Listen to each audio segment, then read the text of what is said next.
Bishop Allyson Abrams. Welcome to the Bishop Allyson Abrams Show, where I believe truth empowers. Each week, I will bring topics to you that I believe you should be made aware of. I will give you my professional opinion on the topics and probably some necessary suggestions too. We'll talk politics. We'll talk religion. We'll talk real estate, health, and education. I have some great topics to share with you on today, so stay tuned. We'll be right back. The Confederate flag needs to be removed. Mississippi remains the last with the Confederate flag as an emblem flying over their state house. Several persons have written the state of Mississippi. One is actor Morgan Freeman. Another, legendary quarterback Archie Manning. Another, the author of The Help, Catherine Stockett. They've asked for the removal of the Confederate emblem from Mississippi's State House. They are saying it's simply not fair, nor is it honorable, to ask black Mississippians to attend schools, to compete in athletic events, or to work in the public sector, or serve in the National Guard, and go about their normal lives with this state flag that is a symbol or that glorifies a war that fought to keep their ancestors enslaved. It is simply not fair. And so they've gotten together and written a letter to the legislatures of the state of Mississippi. The letter is the latest growing wave from House Speaker Philip Gunn to Mississippi's SEC football coaches. They are all joining in to get Mississippi to take down the Confederate flag. They're all saying the flag belongs in a museum. Now, I don't know about you. I don't know if you all have been keeping up with other states that have taken down the flag, but I do believe that the flag does belong in a museum. I was glad to see that Republican Alabama Governor Robert Bentley took down the Confederate flag on the State House grounds after the massacre in the state of South Carolina. We remember that, where 9 people were murdered brutally, and the murderer had the Confederate flag as a symbol. And so many state leaders and legislators were moved to remove those flags from their state houses. We remember watching on television the governor of South Carolina, Governor Nikki Haley. We know that she had to lobby. However, she didn't just have the power to take that Confederate flag down. She had to lobby legislators to remove the Confederate flag from flying on state grounds. And we know that she won that. Every person did not vote yes, but there were enough votes to remove the Confederate flag. And so we're seeing that Mississippi desires to hold out from removing this Confederate flag. They did have a vote, I believe that was in 2001, where the people voted to allow the Confederate flag to remain. And so when we look at it, many people, yes, still support the Confederate flag flying over state houses and on state lands, state grounds today. But when we look at the Confederate flag, if it moves to a museum, if it is honored, placed in a place of honor in the museum, is that not a way to honor those who fought in that war? All of those who are saying they had relatives who fought in that war, their great-grandparent, or grandparent was a part of that war. Those are the ones who have been speaking the loudest about keeping these flags flying on state grounds. And so, wouldn't your ancestor be honored if that flag is placed in a museum where you and all of your lineage can go and see that flag and remember what your ancestor did, how well your ancestors served the country, and basically you can remember what that flag means to you, but not in a place that would cause tension, that would cause persons to be offended, not on the state grounds where everyone has to be. We all live in community. And we must remember that we are a community. Communities are made up of many people of different backgrounds, many people of different races, people of different cultural backgrounds. And so we always want to respect the differences. We want to respect what may be offensive to different persons who are from have different beliefs. And so it would be wise to remove something that causes tension or causes anxiety or disrupts the peace and harmony of the community. I also want us to just reflect for a second. I believe we have evolved as a community. We've evolved as a country. Things that were one way back in 1960, if you look at where we are now in 2015, we've totally evolved from some of those things. Things that were very meaningful, symbols that we always wanted to use.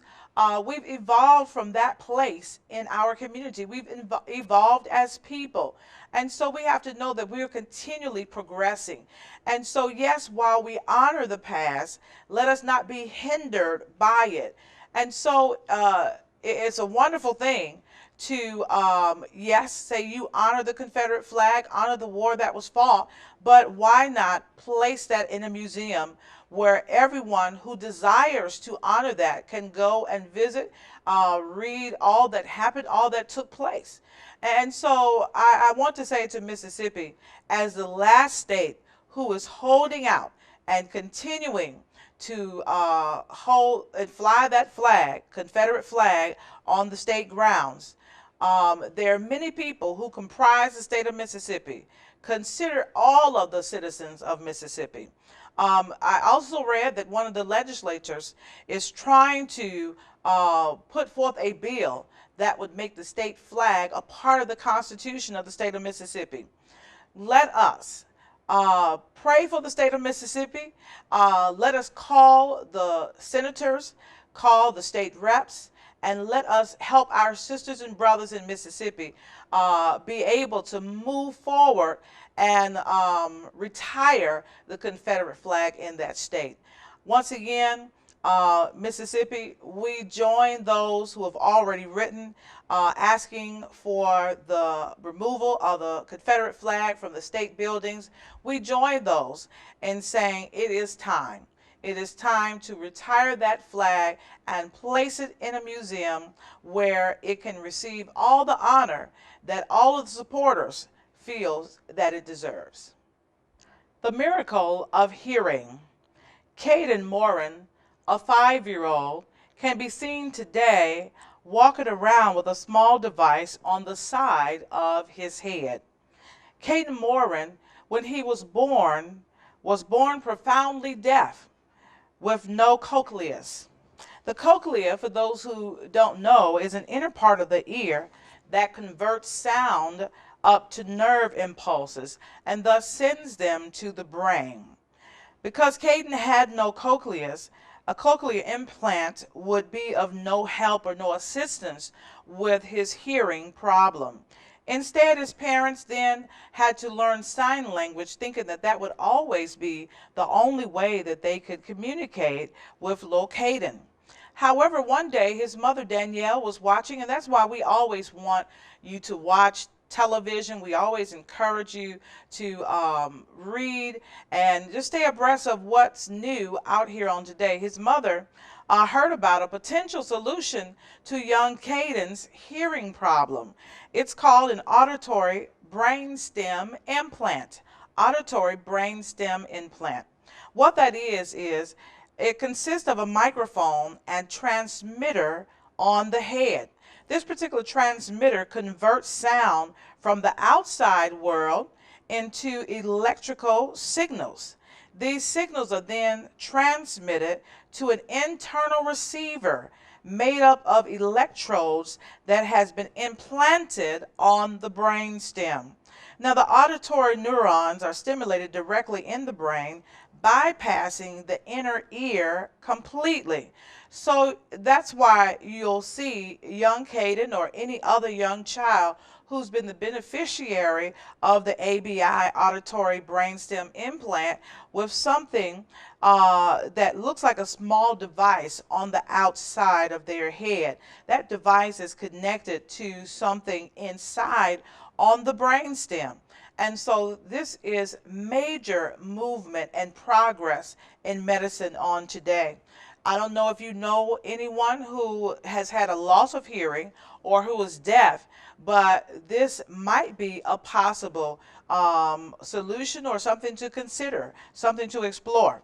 And so here, by putting this electrode directly into the hearing center of the brain, it actually is taking in things and using the brain the way it is designed to work. Now, that's a direct quote from Dr. Krieger, who is the surgeon who operated on young Caden. Dr. Kreider is a pediatric neurosurgeon at Children's Hospital in Los Angeles. And so we know we've got some great doctors here in the United States. We know that they're doing great things. Medicine is really progressing. And so we're being blessed as a society by all of the progress medicine has made on today. And although surgeons in Italy have been performing this particular procedure for more than 10 years, this trial is the only FDA approved one in the United States, and it's only for children between the ages of 2 to 5. And so, like I said, we're making tremendous progress. Not that we don't have a long way to go, but we are making tremendous progress here in the United States. I'm glad to say that this particular operation was a success for Caden. However, having spent 5 years of your life with no ability to hear, doctors believe that Caden does have a good ways to go. However, they are working with him. Caden is now in therapy several times per week. He's getting used to hearing sounds, and he's actually becoming a lot more vocal than he previously was. And so I just want to say it's always a blessing to be able to hear. We should never take our hearing for granted, never take our seeing for granted, never take our ability to be able to talk, to walk, or any of those God-given things for granted. I'm also excited that Caden's mother was able to be a part of this trial, to reach out to the doctors for this particular program, and they managed to get this implanted into Caden at an early enough age where he was still developing and could thus learn to speak and thus learn to recognize sounds and be able to have this for the rest of his life. Also, kudos to Dr. Krieger and his entire staff there in Los Angeles for a successful operation. And I'm also very glad that his mother did not give up. She continued to read, continued to look for anything that might be able to be a blessing to her son or help her son. And so I want to say, if you have a child with a challenge, if you have any relatives with a challenge, don't give up. Medicine is making tremendous progress on today. So keep researching, keep reading, seeing what's out there, keep watching television programs that talk about medicine and the advances of medicine on today. Never give up. Always believe that help is on the way. It's a miracle to be able to hear. Authenticity is the name of the game. David Denson, a first baseman for the Milwaukee Brewers, rookie affiliation in Helena, Montana, made baseball history by revealing that he is gay. Denson is 20 years old. He publicly disclosed the news in Milwaukee Journal Sentinel article after sharing the news with his family and the Brewers teammates. The news makes Denson the first active player affiliated with a major league organization to come out publicly. Denson says, talking with his teammates, and I love this, they gave him the confidence that he needed to come out. His teammates told him, "You're still our teammate. You're still our brother. We kind of had an idea, but your sexuality has nothing to do with your ability. You're still a ball player at the end of the day. We don't treat you any different, and we got your back." And so I'm just excited to read that he got that much support from his teammates. We know that there have been other baseball players who, after they retired, came out as gay, but they never were open or had admitted or walked in their truth or were authentic with their sexual orientation or sexuality while playing the game. Since retiring from professional baseball in 1995, Bean has spoken frequently about the pressure gay athletes face to conceal their sexuality. As Major League Baseball's first ambassador for inclusion, Bean counseled Denson on his decision to reveal he is gay.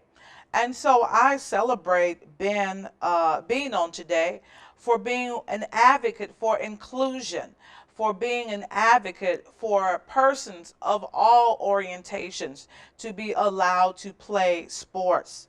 Any player who happens to be gay and is a professional and has kept that secret, they just want to be judged for their baseball or football or basketball ability.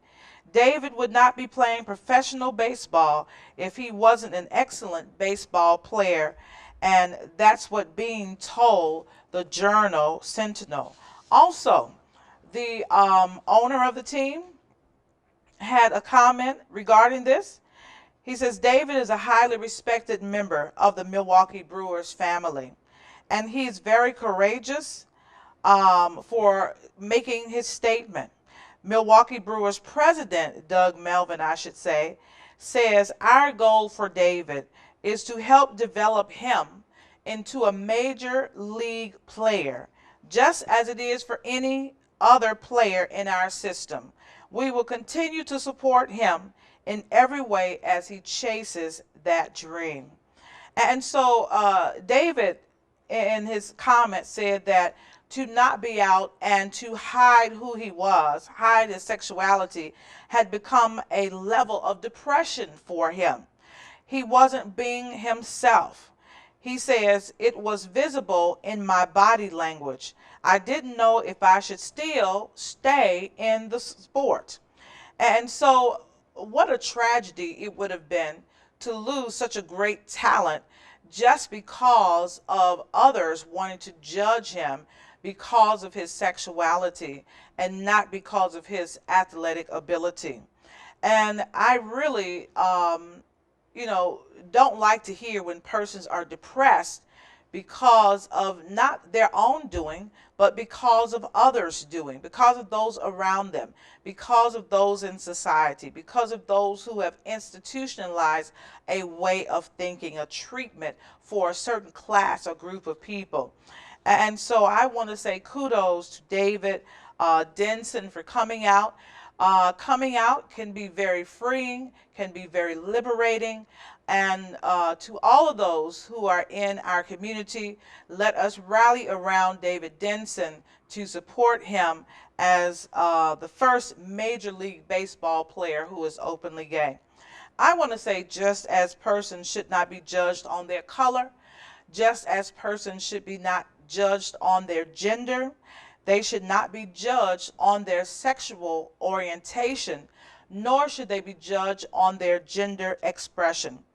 I believe, as one who is also a part of the LGBT community, I believe that persons should always be judged on the content of their character, and in this case, on their athletic ability.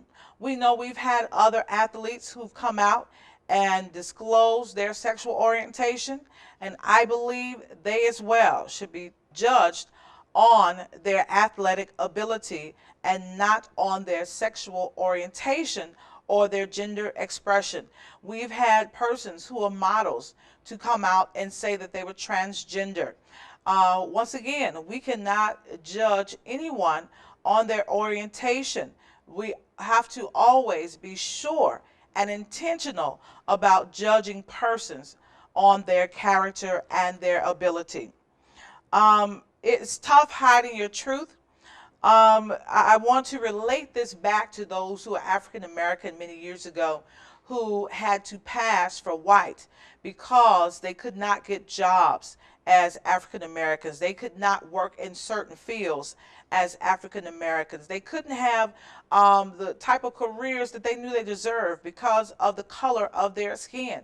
And so it was tough, however, inside, emotionally, for them to not be truthful about who they are, not be truthful about who they were connected to. They had to deny their families. They had to deny those that they loved. And so I want to say, I believe we are a better society than that. I believe that we are a better people than that.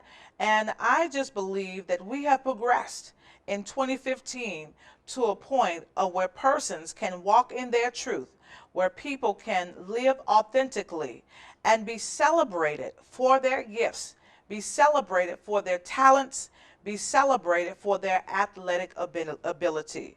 So once again, kudos to David Denson and much success in his Major League Baseball career. Will there be another Democratic candidate for president of these United States of America? Advisors are telling Joe Biden, decide if you're going to put your name in for candidate for president by October 1st, 2015. Vice President Joe Biden mulls over joining the 2016 presidential race.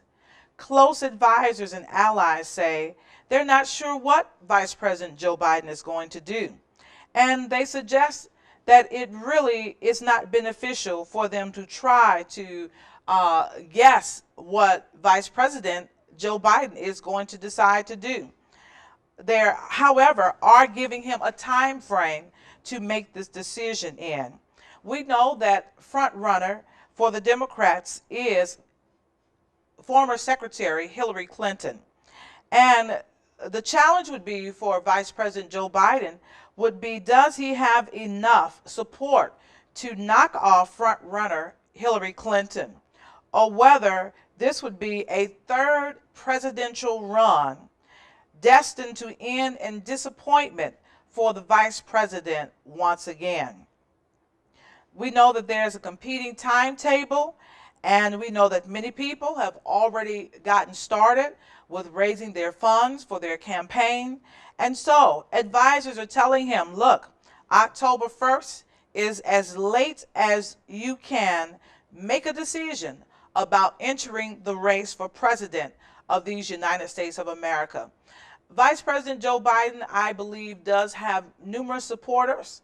However, many people have assumed that with the death of his son, that he would not run for president, that he would take time off to heal and to heal with his family and just not take on the rigorous schedule of running for president of the United States of America. So we'll stay tuned. We'll continue to watch and see what Vice President Joe Biden is going to do.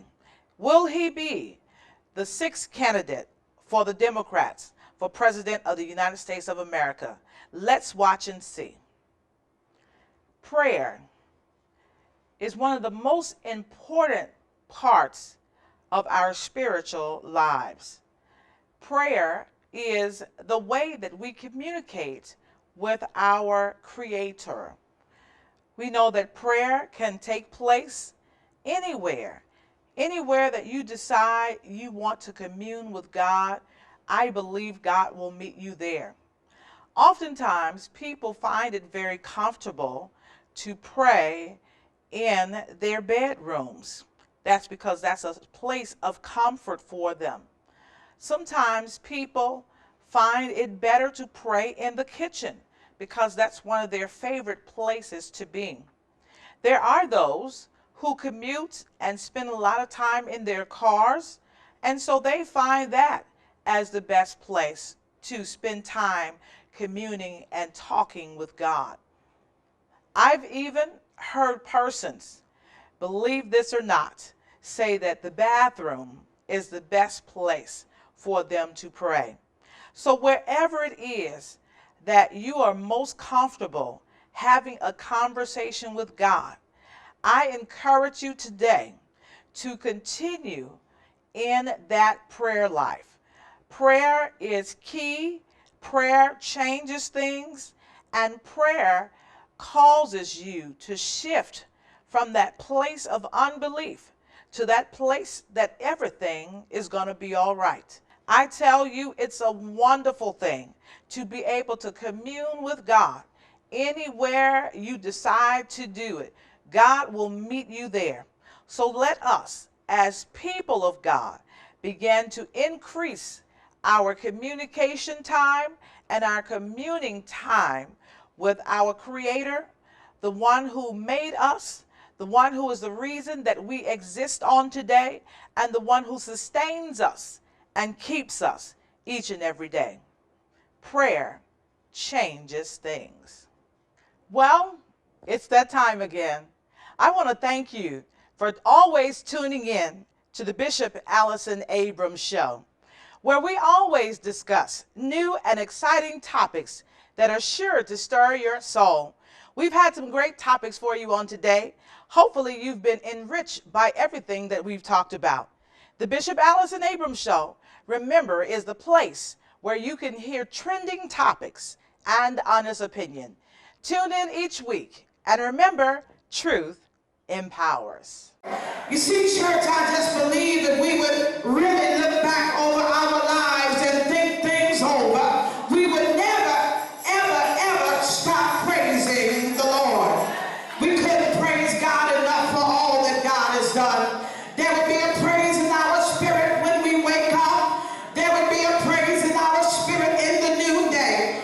There would be a praise in our spirit in the midnight hour, because of how worthy God is of our praise.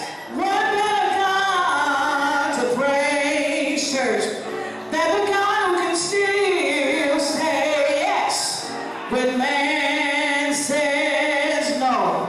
I don't know about you today, church, but I know the Lord is worthy. I know the Lord is worthy of my praise. The Lord is worthy, church, because